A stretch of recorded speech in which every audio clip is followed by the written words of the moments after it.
It's gonna be a good one. It's gonna be a good one.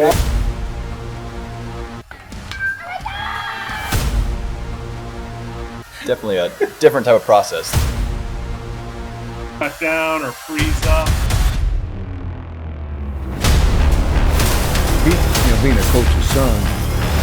Jackson, of course, they keep retooling. One stone to face, a hit by pitch.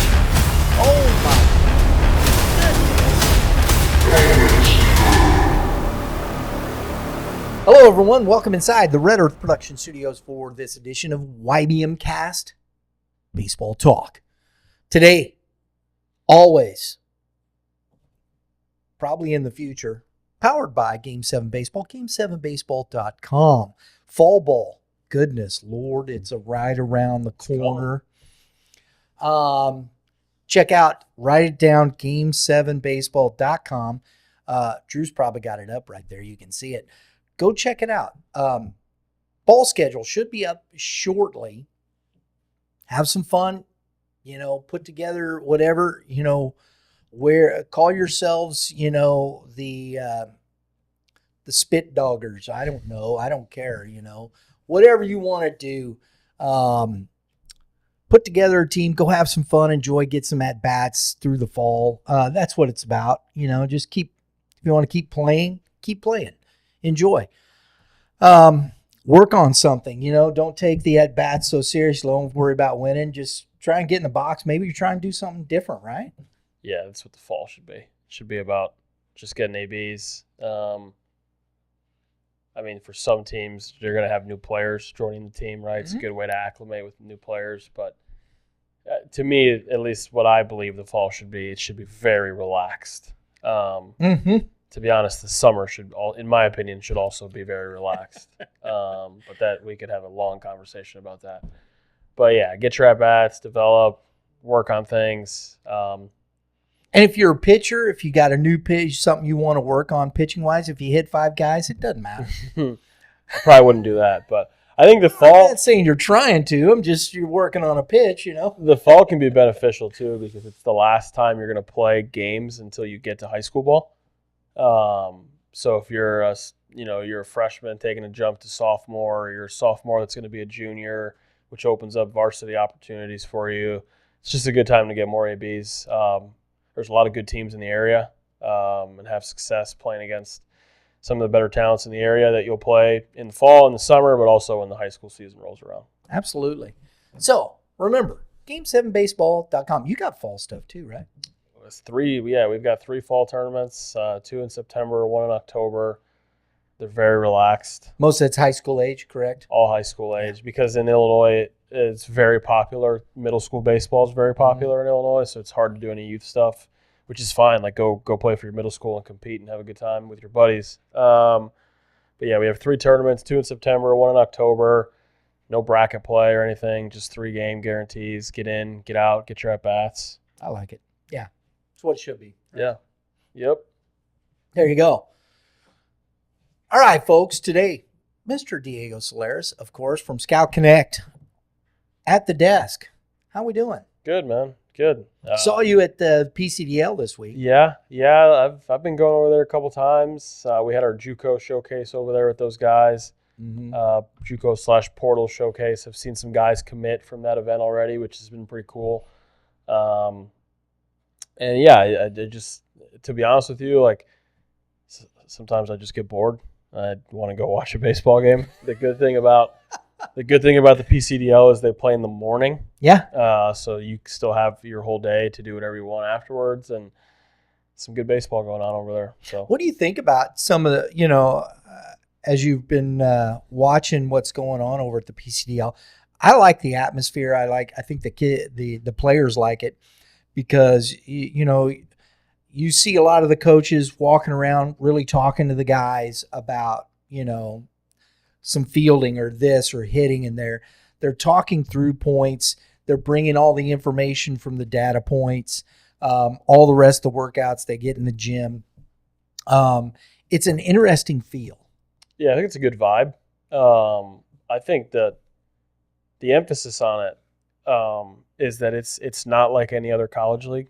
right? Like if you went and watched the Hoots play, the O'Fallon Hoots, or the CarShield League, or the St. Louis Metro League. There's nothing wrong with those leagues. No, not at all. But it's like they those teams and those players, they show up, they play their game with the intent of likely winning, right? While also getting their at bats and seeing good arms and traveling and creating relationships and all the things that you get from summer baseball, right? The difference between the PCDL and that league is that it's built more on a word that gets thrown around all the time, but development. And it's truly, to me, ran kind of like you would run a college fall or spring inter squad or like a pro inter squad, where like they get there an hour and a half before the game. They take BP on the field, right? Like everyone takes their BP. Sometimes they'll do 27 outs, like live scrimmages, as a part of their BP with base running. And you got guys fungoing ground balls in between innings. So like you're still going to play the game. You're still going to get your at-bats. But like there's also a training aspect to it. There's a repetitions aspect to it. There's a coaching aspect to it. You get the strength training at the facility. Like on tomorrow, Thursday, they'll go to the sports barn in Wentzville and get more reps in and like actually practice. If you look down the left field line, when guys are done pitching, like they're doing all their stuff down the left field line, they're doing sprints, dynamic work, mobility work. So it's very much training first, develop second, and then I'm sure those guys that are playing care about winning, right? Oh, sure. The league is not surrounded on win-loss and standings and statistics and what's my batting average and stuff like that. And to be honest, like I've seen some schools out there, like it's been pretty cool. It's a pretty cool blend of there's some 2025 guys, so guys that were just playing high school ball. There's some junior college guys. There's some 4-year guys that are just trying to get their at-bats and keep playing. And then there's some guys that are in the portal and are uncommitted and still looking for a place to play. So they're getting the opportunity to get their gameplay side of it, but also get the training that Premier offers and all those things. You can, when we talk to the guys over there, you can tell it's a more relaxed, but you get in the ball game where it was a 4-4 ball game yesterday. Going into, I think the gold team was up to bat, and they were finishing out. They had the opportunity, scored a run. You could hear them in the dugout. Oh, that's a dub. Yeah, because in those moments, the competitive juices come alive. Yeah, naturally, if you're playing it's about the game, winning. If you're playing the game at a collegiate level, I would hope you have some level of competition. And there's some good personalities in those dugouts, man. He's been kind of a name that's been thrown around the last couple of weeks, but Jackson Vaughn has been that guy. And when I was out there the other day on Monday, like you can hear him talk from the dugout. Oh, like, yeah. He's a presence. And obviously uncommitted from Wichita State, looking for a place to play. He's going to be fine. He's got some options, and he will end up somewhere where he's going to play and be a very good asset to whatever program on and off the field. But yeah, I've been out there a few times. I want to try to get out there next week before the league wraps up. I thought the portal event that they put together was awesome. Like there were some really talented players there. Cale Wilson was up to 95, committed to Central Missouri shortly afterwards. Brock Lucas, who was at Mizzou last year, was pretty dynamic. He's going to Missouri State now. Cale Corsi was a pretty good athletic arm that just committed to Missouri Western. Brian Gould from MICDS was unbelievable. Yeah, and I heard he decommitted from West Point. Yeah, he decommitted from West Point. Not really going to go into it, but was low 90s up to 93 at that event with a banger slider. He's going to have his choice to go. Again, fair pick of the litter of schools. So it's been cool. It's been cool to see the league grow. Like I think they're in their second year. I would only imagine that it's going to keep getting better. And it's just another good option for players to play, but also get something else out of it. Yeah, absolutely. And you're seeing a lot of these things in this respect. And to Jackson Vaughn, I think that's one of the better hitters that I've seen in a while. It's funny. He hits for power, and the last few times he's getting, of course, his hand is still healing from the injury, which, mind you, but man, bang, single, bang, all over, sprays it all over the field. this kid understands what he's doing at the plate. Yeah. And that's always fun to watch. Yeah, to be honest with you, it's not like – listen, I've had my opinions on Jackson Vaughn as a baseball player and like where I think he fits in, and I'm comfortable saying this. Like he's not the sexiest player. No. Like he's No, 6'3", 180 pounds. Like he doesn't run very well. He doesn't have a huge arm. Like he's probably not going to play one of these two spots. Like it's probably a first baseman, and he's not your traditional first baseman where he's a bigger dude, like strong, put together. He looks like a basketball player, like a long, lanky dude. He hits. He's always hit. He has always, no matter what competition it is, has always performed. He can go that way as a left-handed hitter. He can go this way if he needs to. And I think aside from the type of baseball player he is, like he's a really good base runner. He is an excellent base runner. He's never going to be in the wrong spot. Fundamentally, it's really good. Like you could argue, the IQ is there. Yeah, you can argue how important first base defense is. A lot of people, including myself, probably don't care about it that much. But he's a really good defender at first base, and he's a really. It's all those bad throws, man. You got to pick them. Yeah, you do, but it matters if you hit more. He's a really good person. He is. And he's a leader. He is. And whoever gets that kid, and we're kind of going on a tangent here, but whoever gets that kid is not only going to get a good baseball player, but is going to get a guy that will show up in the locker room and be a guy right away. But you know what? Here's the thing with that. I know what you're saying, and you try so. But and I'm not, and we're not saying this this is just out of conversation here, folks. But it's because I think that of that kid. I really do. I think he is genuine. He, you see him. I one of the nicest people you talk to, and I think he's one of those clubhouse guys that you need. Yeah. Because there's a lot of other attitudes that can sour it pretty quick. Yeah, I mean, he's been a leader at Howell the last 3 years. Like even as a sophomore, you can kind of tell he was becoming that guy. I've been around him a lot. Like I was around him at the future games in the dugout for a whole week. I've been around him a bunch at the sports barn because he helps us with camps and stuff. Sure. And, he's a great kid. And if you're doing that, I mean, how many kids volunteer their time to go? And he's worked a lot of 9 a.m. camps. Like I'll give him that.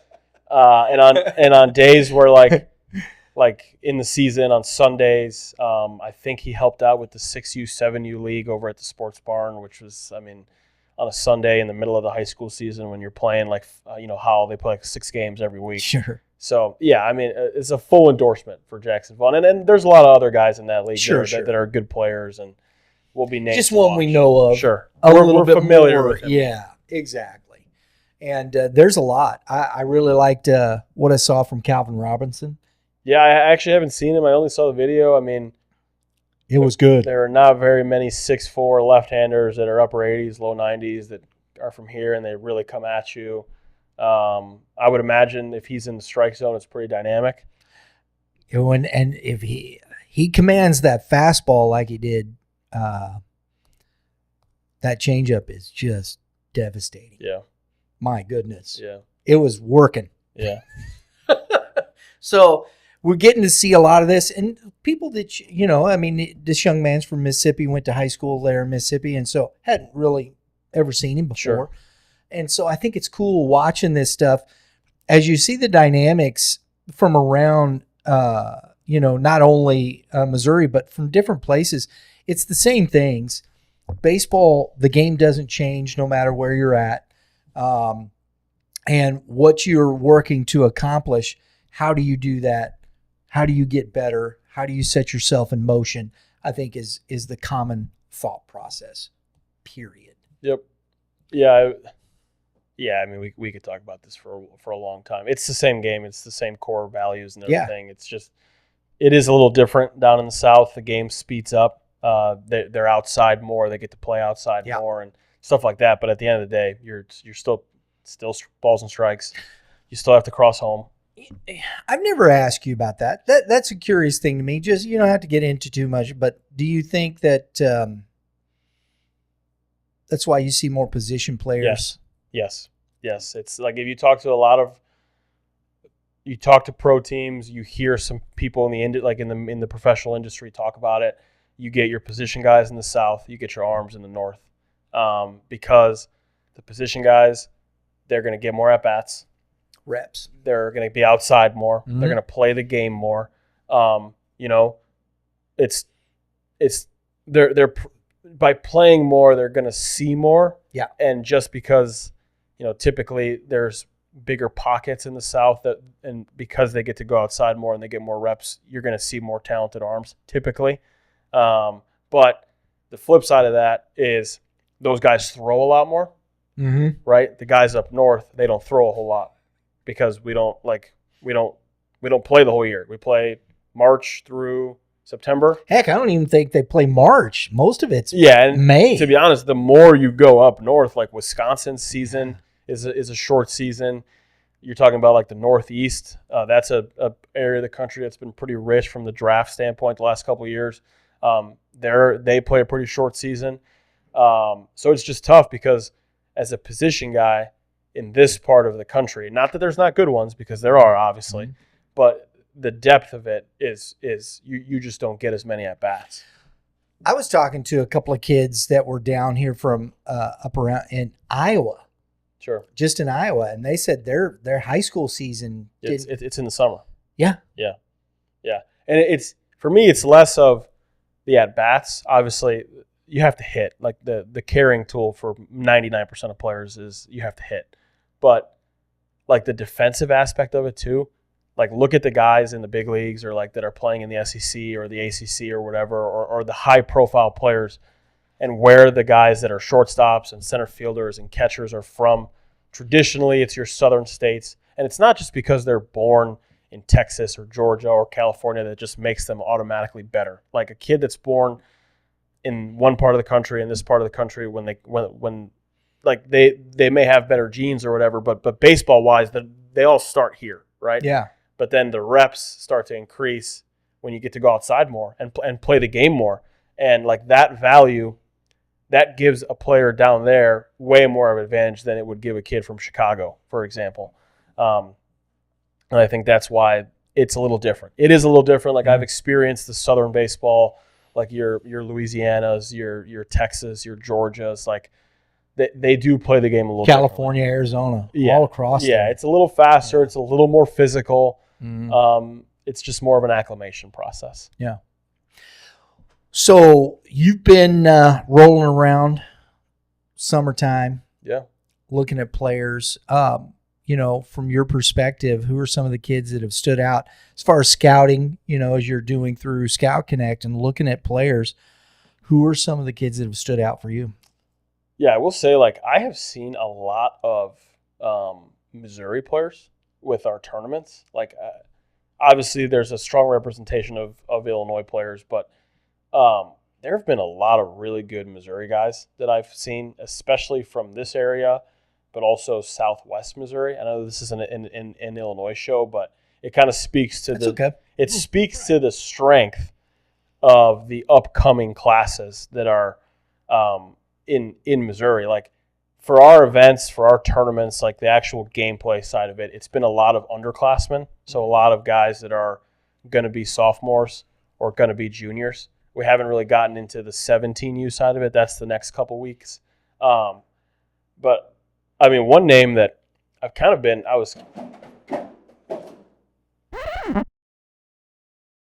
That's okay. Keep going. One name that I was kind of blown away by on the mound was Corey Hilsinger.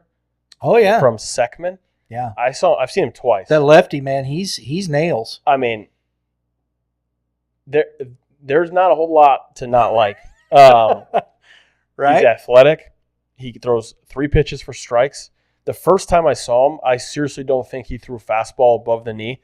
Like everything was, if I would have sat behind home and had like a scatter plot and charted his entire outing, every single pitch would have been on this side. Like nothing was over the middle. It was fastball, fastball, fastball, fastball, fastball, flipping between arm side and glove side. But that's the best thing about it is it wasn't just one side. No, it was both sides all day long. Like obviously, in my opinion, it's easier for most pitchers to throw a fastball on their glove side. Mhm. Because when you're younger, you're always taught to stay away, right? You don't want to pitch inside because you don't want someone to turn on it and go that way. So like we grow up. I never taught that. Most people grow up learning or like teaching, hey, stay away, stay away, stay away. It's right? horrible. It's bad, right? Horrible. But most guys, when you watch them, they can establish glove side because it's easier for them. Now, a lefty might be different because most hitters are right-handed, right? For them, naturally, the arm side, it's over here. But, I mean, he was going glove side when he wanted to, arm side when he wanted to, change up whenever he wanted to, breaking ball for a strike whenever he wanted to. Like it was low 80s, which for a 2028 freshman is perfectly fine, especially if you're left-handed. He's really young in the face, like baby face still, could clean up the body a little bit in a good way. Like that's going to take care of itself as he continues to get bigger and stronger. That kid's going to be really good. And then John Calcaterra from Lindbergh, big freshman. He's huge. He's got to be 6'4", 6'5". His dad's a huge guy too. I think he wears like a size 16 shoe already.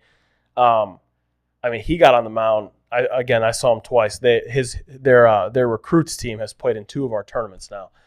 And both times it was anywhere from 82 to 85, touching 86, like downhill. It comes out really easy. Like for how big he is, he repeats his delivery pretty good, stays in line.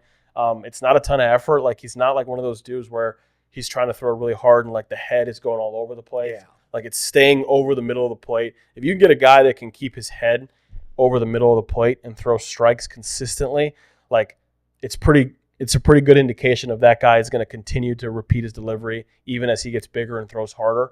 The breaking ball was good. He would show a changeup to left-handed hitters.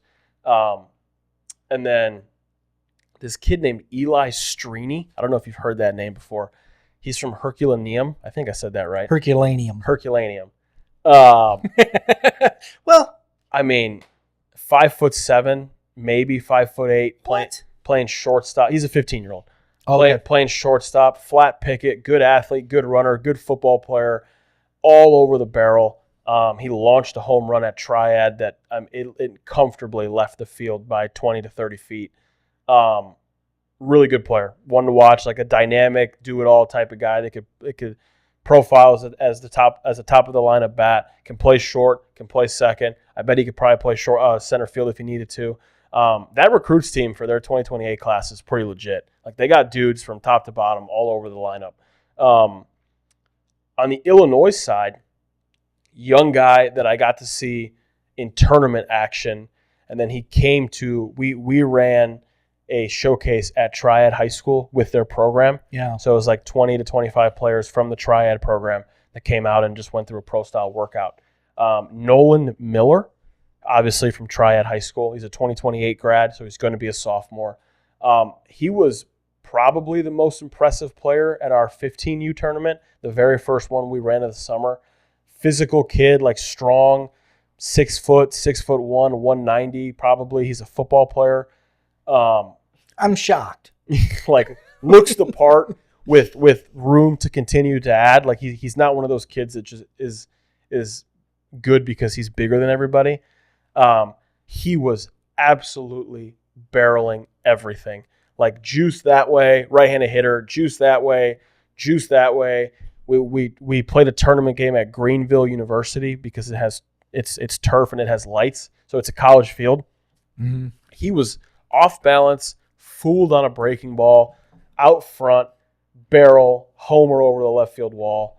Talking to those Triad guys, I think there's a chance that he's a guy that could potentially be an impact for them heading into next year as a sophomore, which is no easy task at a school like Triad. Definitely a name to know. He was playing center field. He was up to 82 on the mound, so there's some arm strength there. I would be curious to see what that looks like in 2 years, because you're talking about a guy that could be a really like dynamic type of athlete and player. One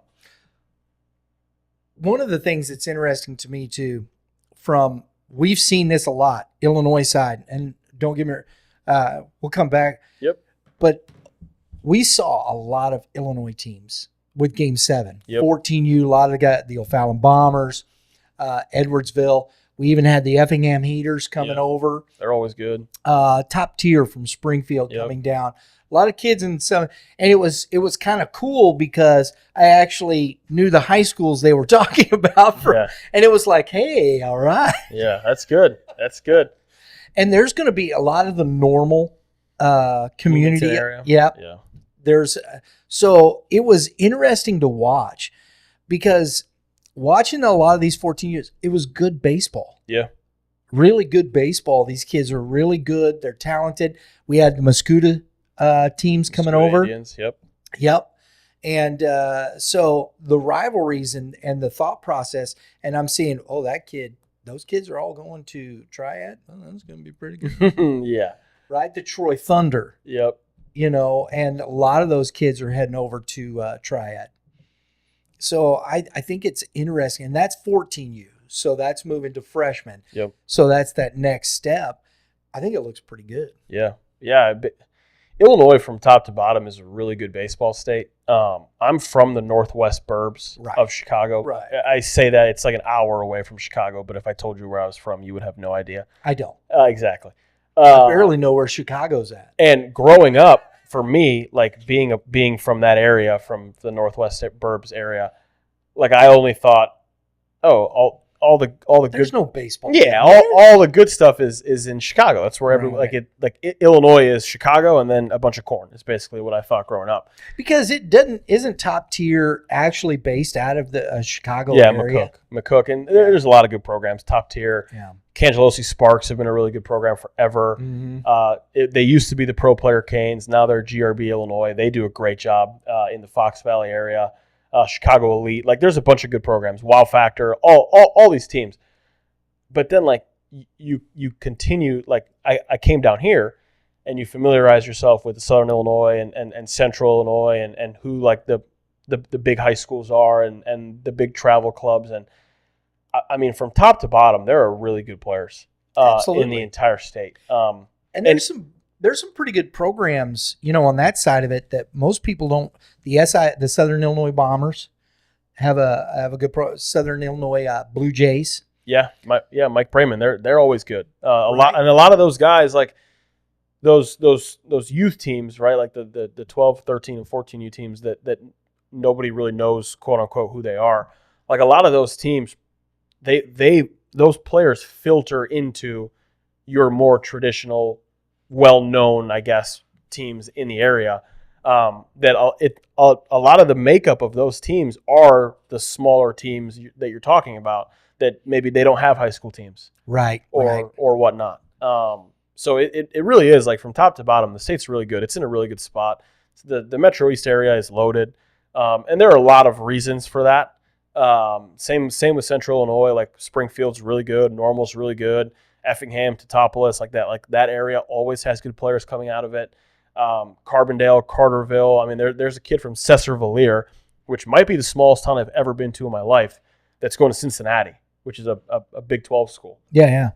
So Illinois is in a really good spot, and it's not just up north. It's not just down here. It's from the whole entire state, top to bottom. You're going to find good players, whether you're a travel team, a high school team, a college coach, a junior college, whatever it is. Like it's all really good. And here's the thing, and I know, you're at the Sports Barn. There's GBA over there, and they've been growing that program, and there's good coaches involved in that.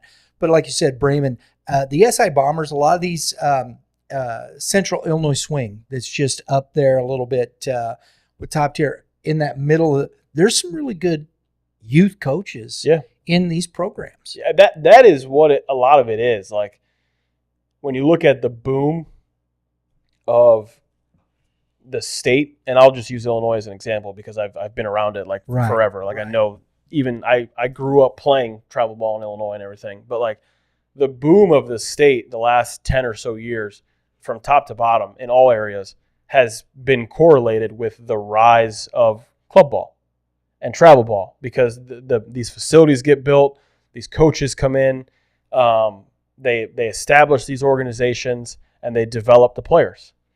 And I think, like, not that there weren't good players before, but, like, if you talk to guys that played in high school ball 10, 15, 20 years ago, ask them how many, like, Division I, Division II type players there were, and that number's smaller. And it's because there's obviously a lot of factors that go into it, But now, like, you go wherever, and you're going to find some pitcher that you've never heard of that's 86 to 88, maybe touching 89, 90 with a pretty good breaking ball.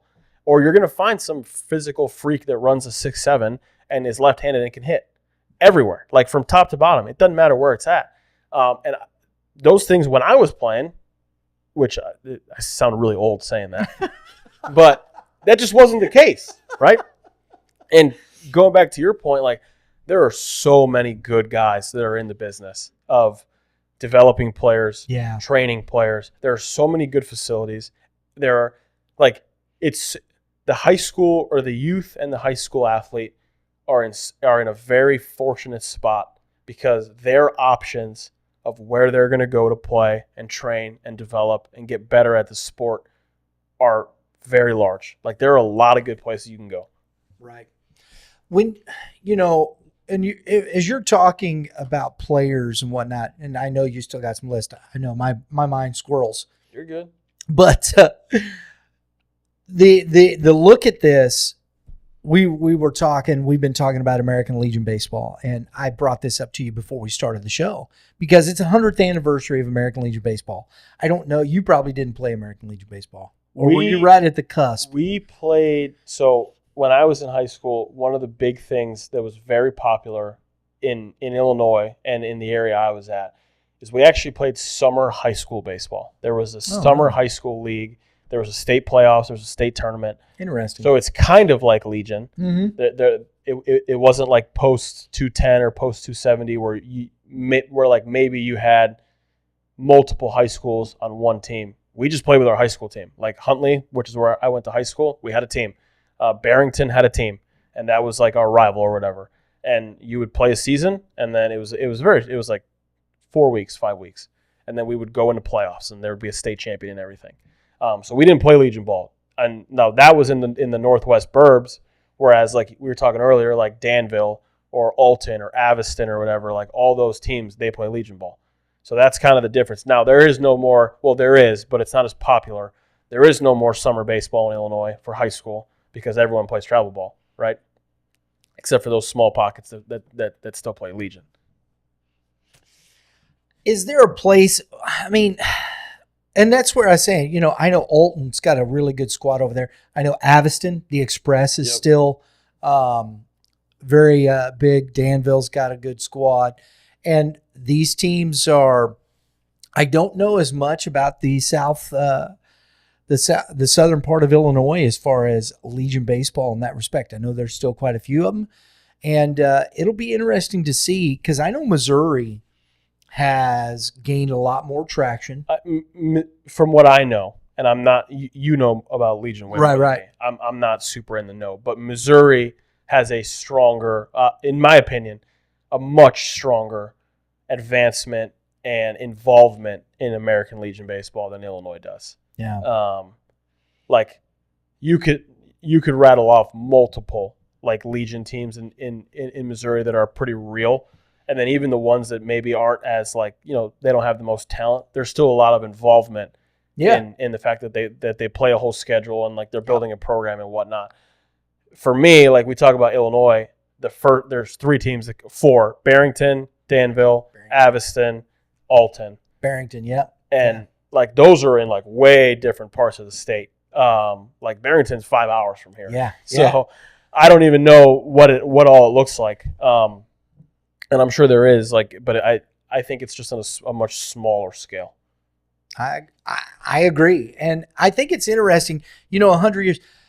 And I know you weren't a part of that. I mean, I played American Legion baseball because I'm an old guy. Sure. And there's other people, but I've seen a lot of the coaches. I mean, even these guys that are running the clubs now, all played American Legion baseball. Yeah, it's what you did. Right? Like everybody did. I just and just your thought process, American Legion baseball, it's 100 years. It's been part of baseball. I just would like to see it continue and as a space and an opportunity for kids to continue to get better as a player. Your thoughts?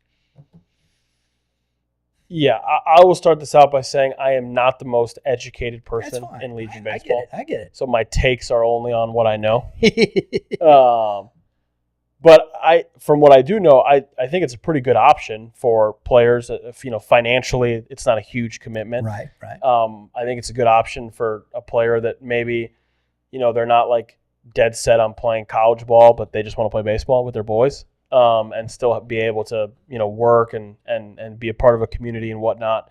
I think the key to it kind of continuing to advance and grow and becoming a more formidable option for like the higher level player, right, is all going to come down to the coaching and the development. Like if you have a Legion program, and I'm sure there are some, I'm just not familiar with it, that can offer high level development, high level training, high level coaching, where like you bring in guys and like they're dudes, like they're getting better over the course of an off season, a 2-year plan, a 3-year plan.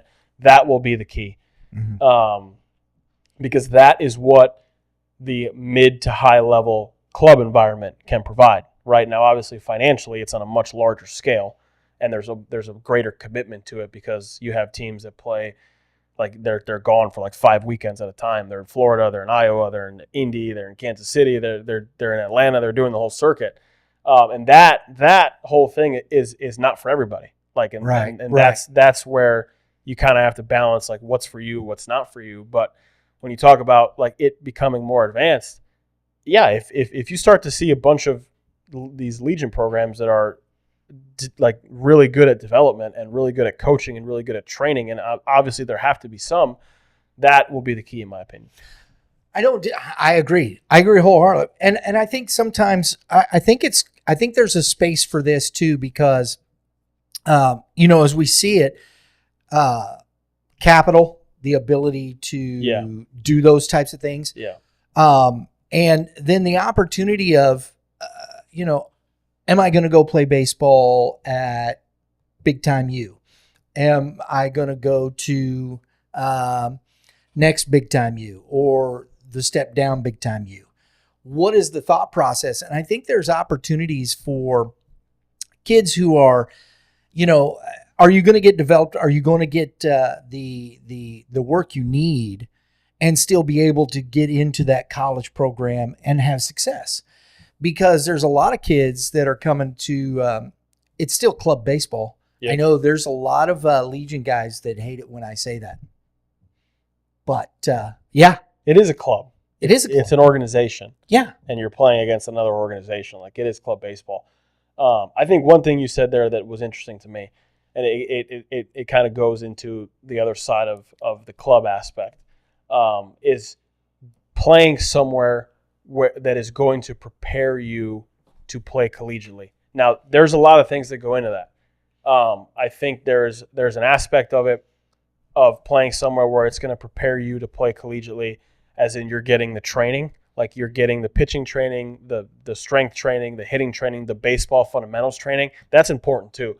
But I also think and nowadays especially, with the way that recruiting is going and the fact that like when you show up on campus, if you don't play, like your leash is very short. It obviously depends where you're at, right? Like if you're at a junior college, you have 2 years.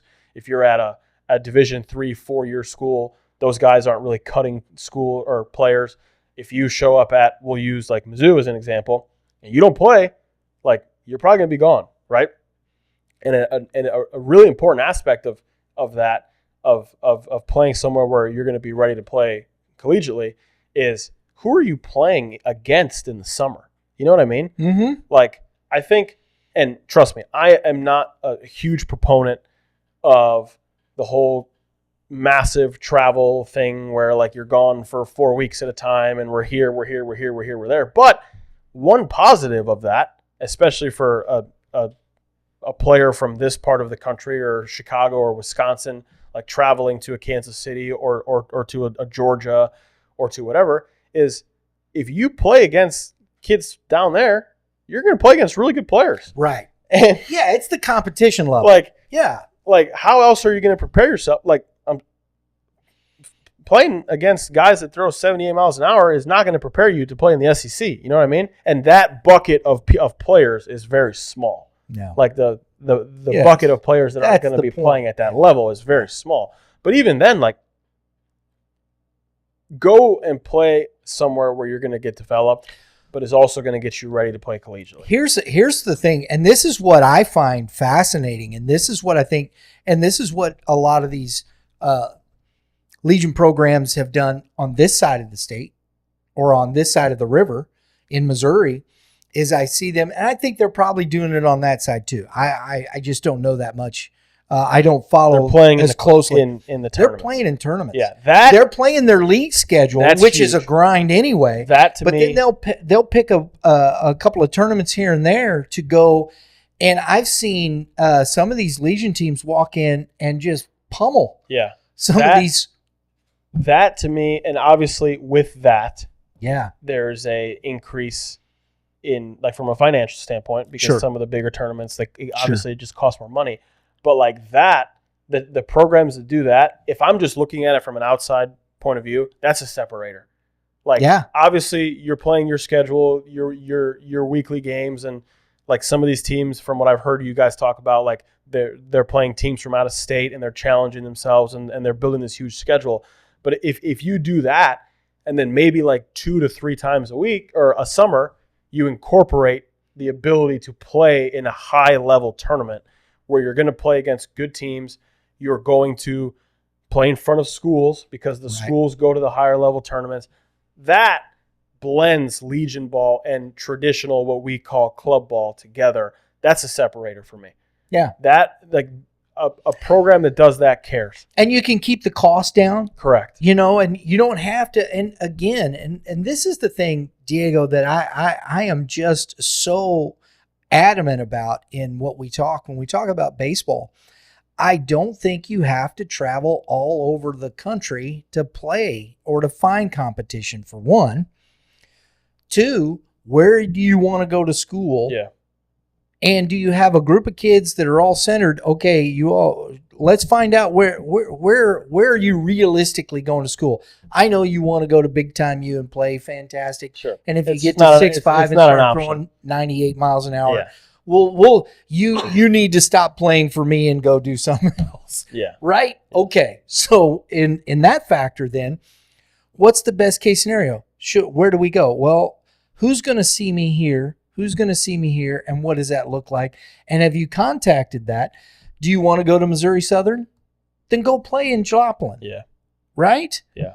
If you don't, then what's the use of traveling down there, playing in that? Unless you want to, what schools are you looking at? Are you contacting them? Are you talking to them? Have you been to a camp and what? And we're not asking the right questions. And I don't care if that's a club or a Legion program. Yeah, I would share the same opinion. I think if you have a team, like a group of 15, 16, 17, 18 players, and all of them are Power 4 talents, Right. then it makes more sense, in my opinion. You should be at Lake Point or And to be honest, in this area, Chicago. we do have teams like that. Yes. Like, I'm not going to go into clubs and specific age levels, Sure. but there are multiple teams in this area where I'm like, again, I have no skin in the summer ball or the travel game or whatnot. All of my tournaments are in St. Louis. Right. So if you asked me and we could keep all the really good teams in St. Louis, that'd be sweet. But like, I'm sitting here looking at some of these teams and I'm like, yeah, it makes sense for you guys to go to You Lake got to Point. go there. Like, your team's really good. You have guys that can play. Need to down go there. to Florida. Yeah. And then I also think the older you get, and like some of the guys I've talked to travel ball wise, they understand this. Like, from a club perspective, your 16U year is the year that you should travel a lot, because that is when that summer, like, if you talk to most college coaches right now, they don't care about 2026 grads. Like, they took care of their 2026 class last fall or in the spring. That's correct. Those guys are worried about who's going to be on my campus in a Who's month. 2027? Yeah, and the 27s, because on August 1st, they're going to start calling all these 27s. Now, that doesn't mean that all 2026s are just, like, done. Like, Right, if you're a good player, you're going to have a spot to play at a good school. But your 16U year, the summer going into your junior year, that is when you should do the whole circuit if your team warrants it, in my opinion. The 17U year, in the world that we're in now, and I think you're starting to see this with a lot of these clubs. A lot of their 17U teams, like those 26s, are staying around here. Like they're playing in St. Louis. They all go to Indianapolis because there's a lot of good tournaments over there. Yeah, they all go to Park, Kansas City for home Yep. field and Creekside because there's a lot of good tournaments over there. But you're seeing, and those are good. That's a Correct. good distance, correct. right? And because all of the schools within 4 hours, Maybe of still. here, I don't know if South Haven is still a big deal. I'm not familiar. Memphis. I don't think a lot of teams from here go to Memphis anymore. Yeah. But you're seeing less and less of the older groups go further away because a lot of those players are going to end up playing within 2, 3, 4 hours from here in St. Louis. Gotcha. And I think you're seeing less of the 15Us and the 14Us. Again, unless your team is super awesome and you want to go and play the best competition possible, which there are teams like that in this area. I can think of 2 right now that pop in my head that more than, yes, 100%, they should be playing this national schedule because their players definitely belong on that level. I just don't think it makes a whole lot of sense to go outside of this Kansas City to Grand Park bubble here and stay within there. I agree. You because can you're find still some stuff even up in Chicago too. You're still going to play against really good teams because guess what? All those teams from up north, from Wisconsin, from Chicago, from Iowa, they're from Kansas, they're all there or they're all here. Nebraska. Yeah. Right. And we have good baseball. Now if we were in Alaska and there was no good baseball, then I would say differently, right? But we have good baseball. So that's just my opinion. Yeah, I like that. I agree. And I and that's what, that's the thought process about this show that always is interesting to me, and how we set these things in motion. What's your question? Where are you looking? Why? Where are you putting yourself as far as what you're doing as a player? Where do you want to go? Most of the kids, I don't care what you say. A 16-year-old barely knows what he wants for dinner. Yeah. And so to ask him, where do you want to go to college? Yeah. Oh. Yeah. And we talked to 14-year-olds. I was taking I don't know. I want to play college baseball. Yeah, I want to play college baseball. What does that mean? No idea. Oh. Yeah. And you know what? It's probably okay. It's okay for them not to know. It's okay. Like, it's fine. They're 14. Okay. And that's why I am so happy that the recruiting rules have been put in place, because these people trying to recruit these 14-year-olds is ridiculous. Yeah, it's a little different. Yeah. It's a little different. My humble opinion. Yeah. It's a little different. That's not an opinion. See, because, opinion, I know there's supposed to be thought to it, but I think most opinions are based sheerly on emotional outrage. Yeah, what you feel. Yeah. Yeah. Instead of thought. Yeah. I prefer to share my thoughts with folks, and this is what I think. It's based on a history of my own experience with my son and all the things, and moving through these things, coaching with kids and umpiring, and that's been since 2006. That's almost 20 years now. And I don't think I'm some guru or anything like that. It has nothing like that. But I do have a little bit of experience with it. And then meeting people and talking to people, talking to professionals. Sure. Like yourself. I wouldn't go that far. But You wouldn't go that far? probably not. Okay. Probably not. You let me know when you feel that way. It might be a while. And I think there'll be people listening to this that are like, yeah, he's right. Yeah, it might be a while. Oh, mercy. Mercy.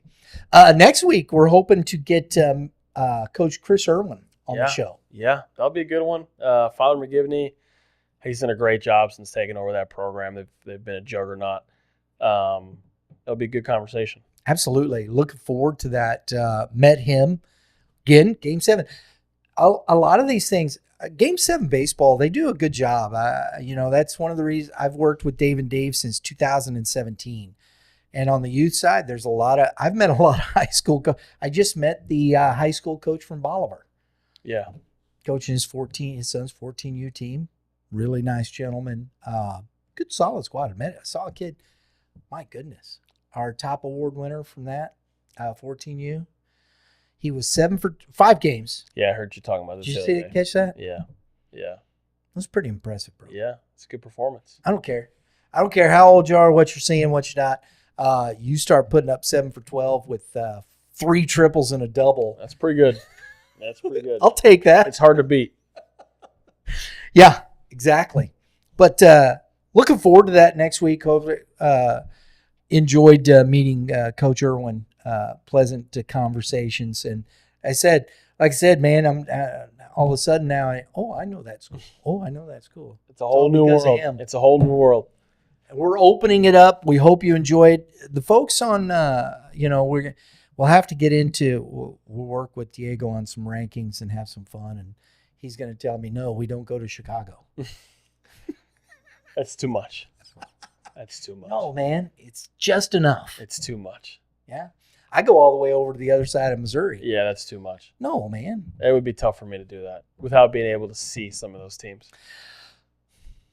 It takes a bit of work. It's tough for me. Takes a bit of work. I value a lot of the rankings in the high school season off the eye test. Yeah, I understand. I get that. Like I would say it's like 90% of my rankings. Mm-hmm.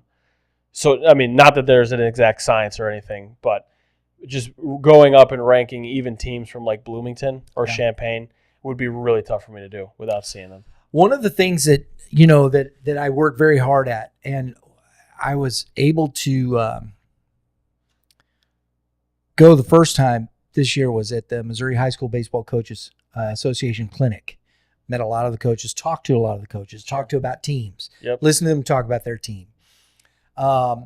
Through the season, I'd put out my rankings. I don't look at the coaches poll. And then you compare them. And then I compared it. And, most of the time, because they do top 10 with class 6, 5, and 4. Yeah, they 4, break it up. Yeah.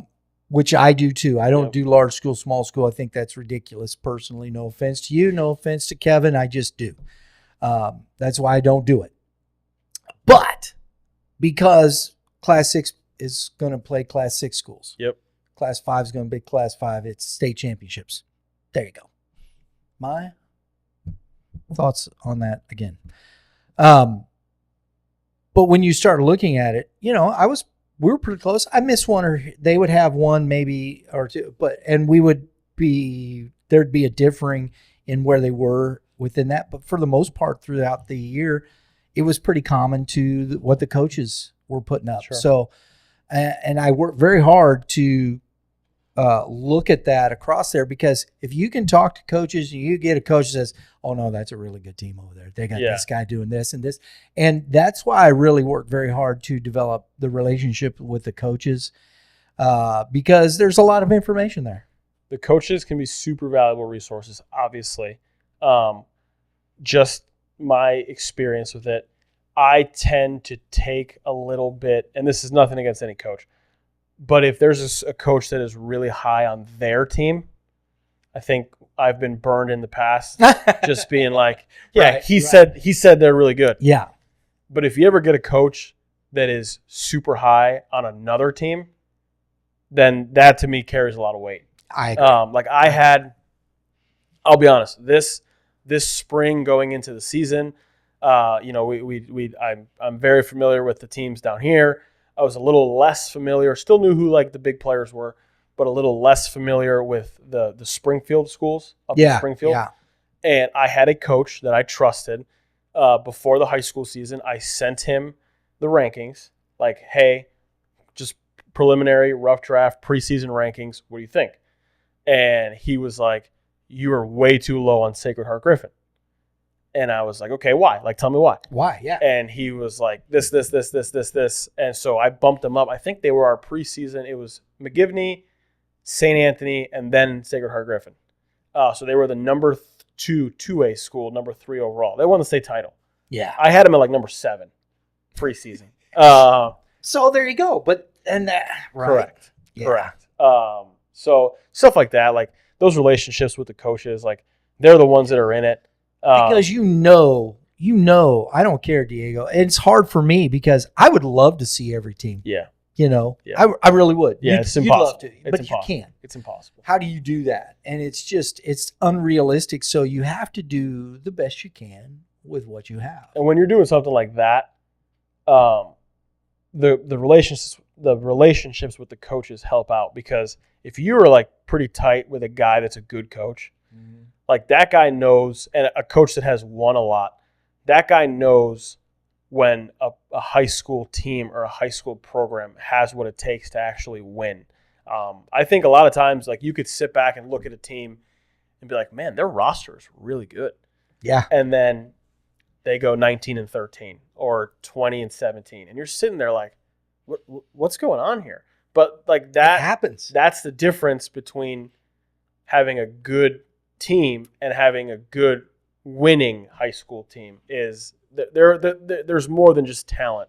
And you have to factor that into the rankings. Like, when you're doing stuff like that, like at the end of the day, the one thing that matters the most is not who's got the prettiest roster. Although a lot of the time at this level, talent wins out at any level. Sure. But who's going to win? Yeah. And there's countless examples of that on both sides of the river. Absolutely.